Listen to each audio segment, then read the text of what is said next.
ಹಾಡು ಬರೆಯೋದಕ್ಕೂ ಇದಕ್ಕೆ ಏನ್ರಿ ಸಂಬಂಧ ಅಂತ ಅನ್ನಿಸ್ಬೋದು ಬಹುಶಃ ಈಗ ನಾನು ಹೇಳ್ತಿರೋದು. ಖಂಡಿತ ಇದೆ. ಯಾಕೆಂದ್ರೆ ನೀವು ಏನೇ ಮಾಡಕ್ ಹೋಗಿ ಅಂದ್ರೆ ಇದು ಸುಮ್ಮನೆ ಏನೋ ಬಂದಂಗೆ ಕೂತು ಬಿಡೋದಲ್ಲ, ಅದ್ರ ಹಿಂದೆ ದೊಡ್ಡ ಸರ್ಕಸ್ ಕಸರತ್ತು ನಡೆದಿರುತ್ತೆ. ಹಾಡು ಬರೆಯೋದು ಸುಲಭ ಸರಿ, ಅದು ಹೇಗೆ ಅಂತಂದಾಗ ಫಸ್ಟ್ ನಮ್ಮ ಮನಸ್ಸಿನಲ್ಲಿ ಏನು ತುಂಬಿಕೋಬೇಕು ಅನ್ನೋದನ್ನ ನಾವು ಸಾಮಾನ್ಯವಾಗಿ ಯೋಚಿಸ್ತಾ ಇರ್ತೀವಿ. ಬಟ್ ಎಲ್ಲರಿಗೂ ನಿಮ್ಮ ಪ್ರೀತಿಯ ಕೆ ಕಲ್ಯಾಣ್ ಮಾಡುವ ಹೃತ್ಪೂರ್ವಕ ನಮಸ್ಕಾರಗಳು. ಹಾಡು ಬರೆಯೋದು ಬಹಳ ಸುಲಭ, ಯಾರು ಬೇಕಾದರೂ ಬರೀಬಹುದು ಅನ್ನುವ ಒಂದು ವಿಚಾರವನ್ನೇ ಇಟ್ಕೊಂಡು ಈ ಸರಣಿಯನ್ನ ಮಾಡೋ ಒಂದು ಪ್ರಯತ್ನ. ಈಗ ಮುಖ್ಯವಾಗಿ ನಾವೀಗ ಮನಗಾಣಬೇಕಾಗಿರೋ ಒಂದು ವಿಚಾರ ಏನಂತಂದ್ರೆ, ಹಾಡು ಬರೆಯೋದು ಸುಲಭ ಸರಿ, ಅದು ಹೇಗೆ ಅಂತಂದಾಗ ಫಸ್ಟ್ ನಮ್ಮ ಮನಸ್ಸಿನಲ್ಲಿ ಏನು ತುಂಬಿಕೋಬೇಕು ಅನ್ನೋದನ್ನ ನಾವು ಸಾಮಾನ್ಯವಾಗಿ ಯೋಚಿಸ್ತಾ ಇರ್ತೀವಿ. ಬಟ್ ಹಾಡು ಬರೀಬೇಕಾದ್ರೆ, ಹಾಡು ಬರೆಯುವ ಮುಂಚೆ ಏನೇನು ತುಂಬಿಕೊಂಡಿರುತ್ತೋ ಅದನ್ನೆಲ್ಲ ಖಾಲಿ ಮಾಡ್ಕೋಬೇಕು. ಫಸ್ಟ್ ಆ ಕೆಲಸ ಆಗಬೇಕು. ಆವಾಗ ನಮ್ಮ ಮನಸ್ಸು ಸಿದ್ಧವಾಗತ್ತೆ ಒಂದು ಹೊಸದಕ್ಕೆ, ಏನು ಬೇಕೋ ಅದಕ್ಕೆ ಬದ್ಧವಾಗುತ್ತೆ. ಇಲ್ಲಂತಂದರೆ ಈ ಬೇಕಾಗಿರೋದು ಮಾತ್ರ ಈ ತಲೆ ಬುರುಡೆ ಒಳಗಡೆ, ಈ ಮೆದುಳು ಒಳಗಡೆ ಹೋಗಿ ಸೇರ್ಕೊಳ್ಳಲ್ಲ. ಸಾಮಾನ್ಯವಾಗಿ ಬೇಡವಾದದ್ದೆಲ್ಲ ಹೋಗಿ ಸೇರ್ಕೊಳ್ಳುತ್ತೆ. ಫಸ್ಟು ಖಾಲಿ ಆಗಬೇಕು, ನಿರ್ವಾಣವಾಗಬೇಕು. ನಮ್ಮ ಒಳಗೆ ನಾವು ನಿರ್ವಾಣವಾದ್ರೇ ನಮ್ಮ ಹೊರಗೆ ಏನಾದರೂ ಒಂದು ನಿರ್ಮಾಣ ಆಗೋದು. ಅದಕ್ಕೆ ಏನು ಮಾಡ್ಬೇಕಂದಾಗ, ಫಸ್ಟು ಹಾಡು ಬರೆಯುವ ಮುಂಚೆ ನಾವು ಹೇಗೆ ಅದನ್ನು ಕ್ಲೀನ್ ಮಾಡ್ಕೊಳ್ಳೋದು ಅಂತ, ಒಂದು ಯಾವುದೇ ಒಂದು ವಿಚಾರ, ಒಂದು ವಸ್ತು, ಒಂದು ವಿಷಯವನ್ನು ನಾವು ಮರೆಯೋ ಪ್ರಯತ್ನ ಮಾಡಿದಷ್ಟು ಅದು ಹೆಚ್ಚು ನೆನಪಾಗ್ತಾ ಹೋಗುತ್ತೆ. ಇದೇ ಇರುವಂಥ ಈ ಪ್ರಕೃತಿಯಲ್ಲಿರುವಂಥ ಒಂದು ತಾಪತ್ರ್ಯ. ಹಾಗೆ ಯಾವುದನ್ನೆಲ್ಲ ನಾವು ತೊರೆಯಬೇಕು ಅಂತ ನೋಡ್ತೀವಿ ಅದು ಹತ್ರ ಆಗ್ತಾ ಇರುತ್ತೆ, ಯಾವುದು ಮರಿಬೇಕು ಅಂತ ನೋಡ್ತೀವಿ ಅದು ಹೆಚ್ಚು ನೆನಪಾಗ್ತಾ ಹೋಗುತ್ತೆ. ಆವಾಗ ಏನಂತಂದರೆ, ಶಾಂತವಾಗಿ ಕೂತ್ಕೊಂಡು ಒಂದೇ ಒಂದು ನಿಮಿಷ ಅನುಲೋಮ ವಿಲೋಮ ಪ್ರಾಣಾಯಾಮ ಮಾಡಿಕೊಂಡು, ಪ್ರಾಣಾಯಾಮ ಆಗದಿದ್ರೂ ಚಿಂತೆ ಇಲ್ಲ, ನಾವು ಶಾಂತವಾಗಿ ಮೌನವಾಗಿ ಸ್ವಲ್ಪ ಹೊತ್ತು ಮೌನವಾಗಿ ಕೂತ್ಕೊಂಡು ತಲೆಯಲ್ಲಿ ಏನೇ ಆಲೋಚನೆಗಳು ಬರಲಿ ಅದ್ರ ಪಾಡಿಗೆ ಅದನ್ನು ಬಿಟ್ಬಿಡ್ಬೇಕು. ಬರೋದು ಬರಲಿ, ಹೋಗೋದಾಗಲಿ. ನಮಗೇನು ಖುಷಿ, ಕಾಫಿ ಖುಷಿನ ಕಾಫಿ ಕುಡೀರಿ, ಟೀ ಖುಷಿನ ಟೀ ಕುಡೀರಿ, ಹಾಲು ಖುಷಿನ ಹಾಲು, ಮಜ್ಜಿಗೆ, ನೀರು, ಏನಾದರೂ ಒಂದು ಹೊಟ್ಟೆ ಖಾಲಿ ಇರಬಾರ್ದು. ಆ್ಯಕ್ಚುಲಿ ಹೊಟ್ಟೆ ಖಾಲಿ ಇದ್ದಾಗ ಚಿಂತನೆ ಜಾಸ್ತಿ ಆಗುತ್ತೆ, ಹೊಟ್ಟೆ ತುಂಬಿದಾಗ ಚಿಂತೆ ಜಾಸ್ತಿ ಆಗುತ್ತೆ. ಅದನ್ನ ಯಾವತ್ತೂ ಮರೆಯದೇನೆ ನಾವೇನು ಮಾಡಬೇಕು, ತುಂಬ ಮೌನವಾಗಿ ಏನು ಬೇಕೋ ಸಮಾಧಾನದ ಒಂದು ಸ್ಥಿತಿಲಿ ರಿಲ್ಯಾಕ್ಸ್ ಆಗಿ ನಮ್ಮ ಶೋಲ್ಡರ್ಸ್ ಎಲ್ಲ ಫ್ರೀ ಆಗಿಟ್ಕೊಂಡು, ನಮ್ಮ ದೇಹನ ಟೈಟಾಗಿ ಇಟ್ಕೊಳ್ಳೋದೆ, ರಿಲ್ಯಾಕ್ಸ್ ಆಗಿ ಸ್ವಲ್ಪ ಹೊತ್ತು ಕೂತ್ರೆ ಒಂದು ಸ್ವಲ್ಪ ಹೊತ್ತಿಗೆ ಈ ನಮ್ಮ ತಲೆಯಲ್ಲಿ ಬೇಡವಾದ ಆಲೋಚನೆಗಳು ಅಥವಾ ನಮ್ಮ ದೇಹದಲ್ಲಿ ಬೇಡವಾದಂಥ ಆಹಾರಗಳು ಏನಾದರೂ ಹೋಗಿದ್ರೆ ಅದಕ್ಕೆ ಅರ್ಥ ಆಗುತ್ತೆ, ಇದು ಯಾಕೋ ನಮ್ಮ ಡಿಪಾರ್ಟ್ಮೆಂಟ್ ಅಲ್ವಲ್ಲ, ಇದು ಎಲ್ಲೋ ರಾಂಗ್ ಪ್ಲೇಸ್ಗೆ ಬಂದುಬಿಟ್ಟಿದ್ದೀವಿ ಅಂತ. ಅದು ಅದಾಗೇ ಹೋಗ್ಬಿಡುತ್ತೆ. ಸ್ವಲ್ಪ ಮೌನವಾಗಿರ್ಬೇಕಷ್ಟೆ, ಬೇರೇನು ಮಾಡಬೇಕಾದಿಲ್ಲ ನಾವು. ಆವಾಗ ಎಲ್ಲ ಫ್ರೀ ಆಗ್ತೀವಿ, ರಿಲ್ಯಾಕ್ಸ್ ಆಗುತ್ತೆ. ಒಂದು ಸತಿ ರಿಲ್ಯಾಕ್ಸ್ ಆದ ತಕ್ಷಣ ನೆಕ್ಸ್ಟು ನಮ್ಮ ಕಣ್ಣು ಮುಂದೆ ಒಂದು ಟ್ಯೂನ್ ಅಂತ ಇರುತ್ತೆ, ನಾವು ಏನು ಬೇಕೋ ಆ ಸನ್ನಿವೇಶ ಅಂತ ಇರುತ್ತೆ. ನಿರ್ದೇಶಕರು ಯಾರು ನಮಗೆ ಸನ್ನಿವೇಶವನ್ನು ಹೇಳಿರ್ತಾರೋ ಅದನ್ನೆಲ್ಲ ನೋಟ್ ಡೌನ್ ಮಾಡ್ಕೊಂಡಿರ್ತೀವಿ. ಅದನ್ನೆಲ್ಲ ಇಟ್ಕೊಂಡು ಒಂದು ಸತಿ ಹೀಗೆ ಕಣ್ಣಾಡಿಸಿದ್ರೆ ಅಲ್ಲಿ ನಮಗೆ ಕಾನ್ಷಿಯಸ್ ಲೆವೆಲಲ್ಲಿ, ಸಬ್ಕಾನ್ಷಿಯಸ್ ಲೆವೆಲಲ್ಲಿ ಏನೆಲ್ಲ ನಮಗೆ ಸುಪ್ತ ಪ್ರಜ್ಞಾವಸ್ಥೆಯಲ್ಲಿ ಏನೆಲ್ಲ ನಮ್ಮ ಒಳಗೆ ಬೇಕಾಗಿರೋ ಆಲೋಚನೆಗಳಿರುತ್ತೋ ಅದು ಮಾತ್ರ ಅಲ್ಲಿಂದ ಮೆಲ್ಲಿಗೆ ಮೇಲೆ ಎದ್ದಳಕ್ಕೆ ಶುರು ಆಗುತ್ತೆ. ಅಲ್ಲಿಂದ ಶುರು ಆಗುವ ಈ ಆಲೋಚನೆಗಳನ್ನು ನೋಟ್ ಡೌನ್ ಮಾಡ್ಕೊತಾ ಬಂದರೆ ಅದು ಕೆಲವು ಸತಿ ಒಂದು ಮ್ಯಾಜಿಕ್ ನಡೆಯುತ್ತೆ. ಏನಂದರೆ, ಆ ವಿಷಯ ಏನು ಬರುತ್ತೋ ಆ ಟ್ಯೂನ್ ಲೆಂತ್ ಕರೆಕ್ಟಾಗೇ ಬಂದುಬಿಡುತ್ತೆ ಆ ವಿಷಯಗಳು. ಅದು ನಮ್ಮನ್ನು ಮೀರಿ ನಡೆಯುವಂಥ ಒಂದು ಕೃಪೆ ಅಂತಲೇ ಹೇಳಬೇಕು ನಾವು. ಈಗ ಉದಾಹರಣೆಗಷ್ಟೇ ಇದೆಲ್ಲ ಹೇಳ್ತಾ ಇದ್ದೀನಿ. ತನನ ನನನ ನಾನ ಅಂತ ಟ್ಯೂನ್ ಇದೆ ಅಲ್ವಾ. ಇದಕ್ಕೆ ಸಾಮಾನ್ಯವಾಗಿ ನಾನು ಉದಾಹರಣೆಗೆ ಮಾತ್ರ ಇದನ್ನು ಹೇಳ್ತಾ ಇದ್ದೀನಿ. ನಾವು ಏನು ಬರೆಯೋದು, ಇದು ಬರೆಯೋದು, ಅವನು ಇವನು, ಇದುವೇ ಅದುವೇ ಭೂಮಿ ಬಾನಿ ಏನಾದರೂ ಹೇಳ್ಬೋದು. ಆದರೆ ಸಮ್ಟೈಮ್ಸ್ ನಾವೆಲ್ಲ ಫ್ರೀಯಾಗಿ ಮನಸ್ಸನ್ನು ರಿಲ್ಯಾಕ್ಸ್ ಆಗಿಟ್ಕೊಂಡು ಆಲೋಚನೆಗಳನ್ನು ಶಾಂತವಾಗಿಟ್ಕೊಂಡು ನಾವು ಬರೀಬೇಕು ಅಂತ ಹೀಗೆ ಅಂದ್ಕೊಂಡು ಕೂತಾಗ ಅದು ಒಂದು ಸೆಕೆಂಡಲ್ಲೇ ಇದು ಸಿದ್ಧಿಸ್ಬೋದು. ಈ ಮನಸ್ಥಿತಿ ಸ್ವಲ್ಪ ಟೈಮು ತೊಗೋಬೋದು. ಹಂಗಾದ ತಕ್ಷಣ ಸುಮ್ಮನೆ ಮನಸ್ಸಲ್ಲಿ ಹೊಡ್ತಾ ಇರ್ತಾರೆ, ನಗುವ, ನಯನ, ನುಡಿಯುವ, ಮೌನ ಅನ್ಸ್ಬೋದು. ಅದು ಟ್ಯೂನ್ಗೆ ನಗುವ ನಯನ ಹಂಗೆ ಕೂತು ಬಿಡುತ್ತೆ ಪದಗಳು. ಅಂದರೆ ಇದು ಸುಮ್ಮನೆ ಏನೋ ಬಂದು ಹಂಗೆ ಕೂತು ಬಿಡೋದಲ್ಲ, ಅದ್ರ ಹಿಂದೆ ದೊಡ್ಡ ಸರ್ಕಸ್ ಕಸರತ್ತು ನಡೆದಿರುತ್ತೆ. ಬಟ್ ಇದು ನಾನು ಮತ್ತೆ ಹೇಳ್ತಾ ಇದ್ದೀನಿ, ಜಸ್ಟ್ ಎಕ್ಸಾಂಪಲ್ ಅಷ್ಟೇ. ಈ ರೀತಿ ನಾವು ಏನು ಬೇಕೋ ಆ ವಿಚಾರವನ್ನು ನಮ್ಮ ಮನಸ್ಸಿಗೆ ತಗೊಂಡು ಬೇಡವಾದ ವಿಚಾರ ಆಚೆ ಹೋಗೋದಕ್ಕೆ ನಾವು ಮಾನಸಿಕ ಸಿದ್ಧತೆಯನ್ನು ಮಾಡಿಕೊಂಡ್ರೆ ಆಗ ಬೇಕಾದ್ದು ಮಾತ್ರ ನಮಗೆ ಬರುತ್ತೆ. ಬರುವುದು ಕೂಡ ಆ ಛಂದಸ್ಸು, ಆ ತಾಳ, ಆ ಲಯಬದ್ಧತೆ, ಆ ವಿಷಯಕ್ಕೆ ಏನು ಬೇಕೋ ಅದು ಕರೆಕ್ಟಾಗಿ ಸಿಕ್ಬಿಡುತ್ತೆ. ಹೀಗಾಗಿನೇ ಬಹುತೇಕ ಗೀತ ರಚನೆಕಾರರು ಆನ್ ಸ್ಪಾಟ್ ಯಾಕೆ ಹಾಡು ಬರೀತಾರೆ? ಆನ್ ಸ್ಪಾಟಲ್ಲಿ ಯಾಕೆ ಬರೀತಾರೆ ಅಂದರೆ ಅವ್ರಿಗೆ ಬರೆಯುವ ಕಾಯಕ, ಅದನ್ನು ಕೆಲಸ ಅಂತ ಯಾರೂ ಯೋಚನೆ ಮಾಡಲ್ಲ, ಕಾಯಕ ಅಂತ ಯೋಚನೆ ಮಾಡ್ತಾರೆ. ನೀವು ಕೆಲಸ ಅಂತ ಯೋಚನೆ ಮಾಡಿದಾಗ ನಿಮ್ಗೆ ಬರ್ಡನ್ ಜಾಸ್ತಿ. ಅದೇ ನೀವು ಅದನ್ನು ಕಾಯಕ ಅಂತ ಯೋಚನೆ ಮಾಡಿ, ಬರ್ಡನ್ ಆಗಲ್ಲ. ಯಾಕೆಂದರೆ ಆ ಕಾಯಕ ಅನ್ನೋದರಲ್ಲಿ ಅರ್ಪಣಾ ಮನೋಭಾವ ಇರುತ್ತೆ, ಒಂದು ಸೇವೆ ಅಂತ ಇರುತ್ತೆ. ಕೆಲಸದಲ್ಲಿ ಬರೀ ಸಂಪಾದನೆ ಅಷ್ಟೇ ಗಮನದಲ್ಲಿರುತ್ತೆ. ಆದರೆ ಕಾಯಕದಲ್ಲಿ ನಮಗೆ ಸಂವೇದನೆ ಮನಸ್ಸಿನಲ್ಲಿರುತ್ತೆ. ಹಾಗಾಗಿ ಆ ಕಾಯಕತ್ವ ಈಸಿಯಾಗಿ ಹಾಗೆ ಬರುತ್ತೆ. ಹಾಗಾಗಿ ಬರೆಯುವಾಗ ಅವತ್ತು ಕೂಡ ಬರೆಯುವ ಮುಂಚೆ ಆಗಲಿ ಬರೆದ ನಂತರವಾಗಲಿ ನಾವು ಸ್ವಲ್ಪ ಜಾಗಗಳನ್ನು ಫ್ರೀ ಇಟ್ಕೋಬೇಕು. ಒಂದು ಕಾರ್ ಗ್ಯಾರೇಜಲ್ಲಿ ಪಾರ್ಕ್ ಮಾಡಬೇಕು ಅಂದರೆ ನಾವು ಇಷ್ಟೇ ಜಾಗ ಇದೆ ಅಂದರೆ ಅಷ್ಟೇ ಜಾಗದಲ್ಲಿ ಹೋಗಿ ಒಂದು ಕಾರ್ ನಿಲ್ಲಿಸಿ ನಾವು ಕಾರ್ ತೆಗಿಯೋಕ್ಕಾಗಲ್ಲ.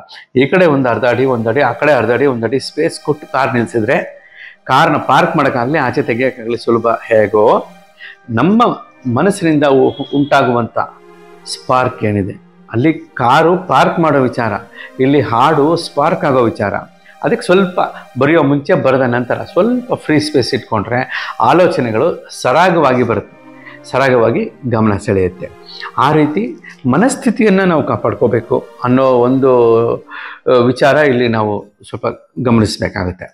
ಈಗ ನಾವು ಮತ್ತೊಂದು ರೀತಿ ಯೋಚನೆ ಮಾಡಿದ್ರೆ ಬಹುತೇಕ ಸಾಹಿತಿಗಳು ಬೇಕಾದಷ್ಟು ಹಾಡುಗಳನ್ನು ಬರೀತಾನೆ ಇರ್ತಾರೆ. ಹೇಗೆ ಅದು ಹೇಗೆ ಆ ನಿರರ್ಗಳವಾಗಿ ಅದು ಹೇಗೆ ಬರ್ತಾ ಇದೆ ಅನ್ನುವಾಗ ಅವ್ರಿಗೆ ಎಲ್ಲಿಂದ ಆ ಅಧ್ಯಯನಗಳು ಸಿಗ್ತಾ ಇದೆ, ಎಲ್ಲಿಂದ ಅಭ್ಯಾಸಗಳು ಮಾಡೋಕ್ಕೆ ಸಮಯ ಸಿಗ್ತಾ ಇದೆ, ಅನುಭವಗಳು ಏನು ಅಂದಾಗ ಪ್ರತಿಯೊಂದು ಮಿಕ್ಸ್ ಆಗಿ ಸಿಗುವಂಥ ಒಂದು ಆಪರ್ಚುನಿಟಿ ಇದೆ.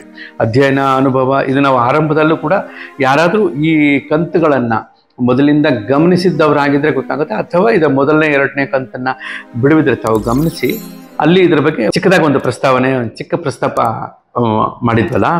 ಅದೇನೆಂದರೆ ಅಧ್ಯಯನ, ಅನುಭವ, ಅಬ್ಸರ್ವೇಷನ್ನು, ಅಟೆನ್ಷನ್ನು ಇವೆಲ್ಲವೂ ಸೇರಿ ಒಟ್ಟಿಗೆ ಬರೋದು ಯಾವಾಗ ಗೊತ್ತಾ? ನಮ್ಮ ಒಳಗೆ ನಾವು ಹ್ಯಾಪಿಯಾಗಿದ್ದಾಗ, ನಮ್ಮೊಳಗೆ ನಾವು ಸಮಾಧಾನ ಸಂತೋಷವಾಗಿದ್ದಾಗ. ನಮ್ಮೊಳಗೆ ನಾವು ಸಮಾಧಾನ ಸಂತೋಷವಾಗಿ ನಿರಾಳವಾಗಿದ್ದುಬಿಟ್ವಿ ಅಂದರೆ ಧಾರಾಳವಾಗಿ ಬಂದ್ಬಿಡುತ್ತೆ ಏನು ಬೇಕಾದರೂ. ಅದು ಹೇಗೆ ನಮ್ಮೊಳಗೆ ನಾವು ಸಂತೋಷವಾಗಿರಬೇಕು ಅಂದಾಗ ಕೆಲವು ಎಕ್ಸ್ಟ್ರಾ ಕ್ವಾಲಿಟೀಸ್ ನಮಗೆ ಬೇಕಾಗತ್ತೆ, ಅಥವಾ ಎಕ್ಸ್ಟ್ರಾ ಏನಾಗಿರುತ್ತೋ ಅದು ಬೇಡವಾಗತ್ತೆ. ಇದು 2 ರೀತಿ.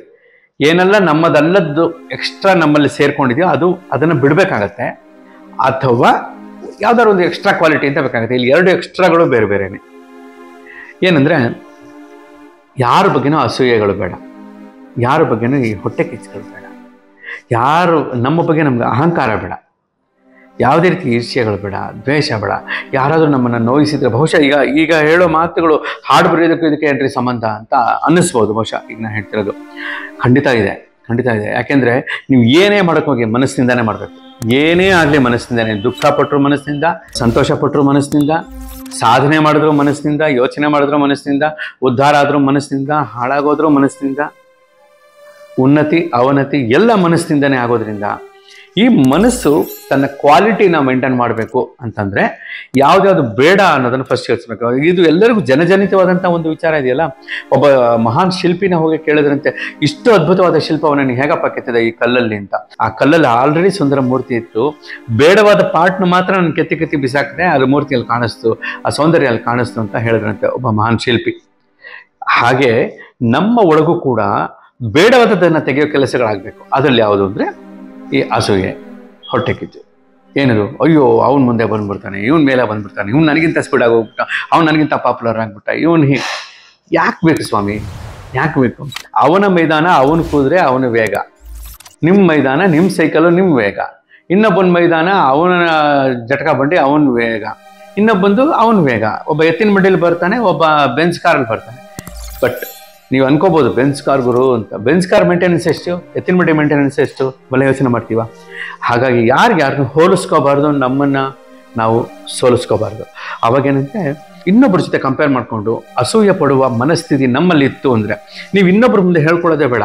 ಯಾರದ ಮುಂದೆ ನೀವು ತುಂಬ ಮುಕ್ತವಾಗಿ ಓಪನ್ ಆಗಿ ನೋಡುಗರು ಮೊಣಕಾಲು ಊರಿ ಮಂಡಿ ಊರಿ ಬೊಗಸೆ ಹೊಡ್ಡಿ ನಾನು ಹೀಗೆಲ್ಲ ಮಾಡಿದೆ ಅವೆಲ್ಲ ಬೇಕಾಗಿಲ್ಲ. ನಿಮ್ಮ ಕನ್ನಡಿ ಮುಂದೆ ನೀವು ನಿಂತ್ಕೊಳ್ಳಿ. ನಮ್ಮ ಕನ್ನಡಿ ಮುಂದೆ ನಾವು ನಿಂತ್ಕೊಳ್ಳೋಣ. ನಮ್ಮ ಕನ್ನಡಿ ಮುಂದೆ ಕಾಣುವ ಆ ಬಿಂಬಕ್ಕೆ ನಾವು ಉತ್ತರ ಕೊಡೋಣ ಕರೆಕ್ಟಾಗಿ. ನನಗೇನಾದ್ರು ಅಸೂಯೆ ಇದೆಯಾ ನನ್ನ ಸ್ನೇಹಿತರ ಮೇಲೆ, ಇನ್ನೊಬ್ಬರ ಮೇಲೆ, ಯಾರ ಮೇಲಾದರೂ ಮುಕ್ತವಾಗಿ ಹೇಳ್ಕೊಳ್ಳೋಣ. ಕನ್ನಡಿ ನಮ್ಮನ್ನ ಅಣಕಿಸದೇ ಇರೋ ರೀತಿ ಬದುಕಬೇಕು. ನಮ್ಮ ಕನ್ನಡಿ ನಮ್ಮನ್ನು ಅಣಕಿಸಬಾರ್ದು, ಅಣಕ ಮಾಡಬಾರ್ದು. ನಮ್ಮ ಕನ್ನಡಿ ನಮ್ಮನ್ನ ಶಭಾಷ್ ಕಣ ಅಂತ ಹೇಳಬೇಕು. ಆ ರೀತಿ ಬದುಕಬೇಕು. ನೀವು ಕನ್ನಡಿಯನ್ನು ಗೆದ್ದರೆ ಕಲ್ಪವೃಕ್ಷವೇ ನಿಂದು ಅಂತ. ಕನ್ನಡಿಯನ್ನು ಗೆದ್ದರೆ ಕಲ್ಪವೃಕ್ಷವೇ ನಿಂದಾಗುತ್ತೆ. ಏನು, ಒಂದು ಕನ್ನಡಿ ಮುಂದೆ ನಿಂತ್ಕೊಳ್ಳಿ, ನೋಡಿ ನನಗೆ ಯಾರ ಮೇಲಾದರೂ ಅಸೂಯೆ ಇದೆಯಾ, ಇದ್ದರೆ ಅಲ್ಲಿ ಮುಚ್ಚಿಟ್ಕೊಳ್ಳೋದು. ನಮ್ಮನ್ನು ನಾವೇ ಮುಚ್ಚಿಟ್ಕೊಳ್ಳೋದೆ ಅಂತದ್ದು ಬೇಡ. ಈ ಜೋಬಲ್ಲಿ ತೆಗೆದು ಆ ಜೋಬಲ್ಲಿ ಇಟ್ಕೊಂಡ್ಬಿಟ್ಟು ಈ ಜೋಬಲ್ಲಿ ಏನೂ ಇಲ್ಲ ಅಂದರೆ ಆ ಜೋಬಲ್ಲಿ ಇಲ್ವಾ, ಎರಡು ಜೋಬಲಿಂದೆ ಅಲ್ವಾ. ಅದಕ್ಕೇನೆಂದರೆ ಆವಾಗ ಹೌದು ನನಗೆ ಈ ವ್ಯಕ್ತಿ ಮೇಲೆ ಈ ರೀತಿ ಇದೆ, ಓಪನ್ ಆಗೋಣ, ಉದಾರತೆಯಿಂದ ಔದಾರ್ಯದಿಂದ ಈ ಗುಣವನ್ನು ಬಿಡಬೇಕು. ಬಿಟ್ಟರೆ ಏನು, ನೀವು ದೊಡ್ಡವರಾಗ್ತೀರಿ, ಬಿಟ್ಟರೆ ನಾವು ದೊಡ್ಡವರಾಗ್ತೀವಿ. ಅದನ್ನು ಅಂಥ ಗುಣವನ್ನು ಬಿಡಬೇಕು. ನೆಕ್ಸ್ಟು ಅಹಂಕಾರ ಇದೆಯಾ, ನಾವು ಅಹಂಕಾರ ಒಪ್ಪೋಕೆ ರೆಡಿ ಇರಲ್ಲ. ಬಹಳ ವಿಷಯಗಳಲ್ಲಿ ನಮಗೆ ಅಂತ ಒಂದು ಮದ ಇರುತ್ತೆ. ಆ ಮದ ಒಂಥರ ಮತ್ತು. ಈ ಮತ್ತೇರಿದಾಗ ಹೇಗೆಗೋ ಆಡ್ತಾರೆ ಅನ್ನೋದೆಲ್ಲ ಭಾಳ ಜನ ಕೇಳಿರ್ತೀವಲ್ಲ. ಬಟ್ ಏನದು ಮದ, ಯಾಕೆ ಬೇಕು ಮದ? ನಾನು ಹೆಚ್ಚು ಆ ಸಮಯದೆಲ್ಲ ನಾವು ಸಾಧಕರನ್ನ ಒಂದ್ಸತಿ ನೆನೆಸ್ಕೋಬೇಕು. ನಾವು ನಮಗೆ ಮದ ಹೆಚ್ಚಾಗಿ, ನಮಗೆ ಅಹಂ ಹೆಚ್ಚಾಗಿ, ಇನ್ನೇನೋ ಒಂದಾದಾಗ ನಮಗಿಂತ ನಾವು ಹುಟ್ಟೋಕ್ಕೆ ಮುಂಚೆಯಿಂದಾನು ಎಂತೆಂಥವರೆಲ್ಲ ಮಾಡಿರೋ ಸಾಧನೆಗಳನ್ನು, ಆ ಸಾಧಕರ ನಡವಳಿಕೆಗಳನ್ನು ಒಂದ್ಸತಿ ನಾವು ಯೋಚನೆ ಮಾಡಿದರೆ ಅವ್ರೇನಾದರೂ ಅಹಂಕಾರ ಪಟ್ಟಿದ್ರೆ ಈ ಸಾಧಕರಾಗ್ತಿದ್ರಾ? ಅವ್ರೇನಾದರೂ ಅಸೂಯೆ ಪಟ್ಟಿದ್ರೆ ಅವ್ರ ಜೊತೆ ಇನ್ನೊಬ್ರು ಬೆಳೆಯೋಕ್ಕಾಗ್ತಿತ್ತಾ, ಅವ್ರು ಬೆಳೆಯೋಕ್ಕಾಗ್ತಿತ್ತಾ? ಇವೆಲ್ಲ ಯೋಚನೆ ಮಾಡಬೇಕು. ನಾವು ದೊಡ್ಡವರಾಗಬೇಕು ಅನ್ನೋದಕ್ಕಿಂತಲೂ ಆ ದೊಡ್ಡತನ ನಮ್ಮಲ್ಲಿದ್ದರೆ ಸಾಕು.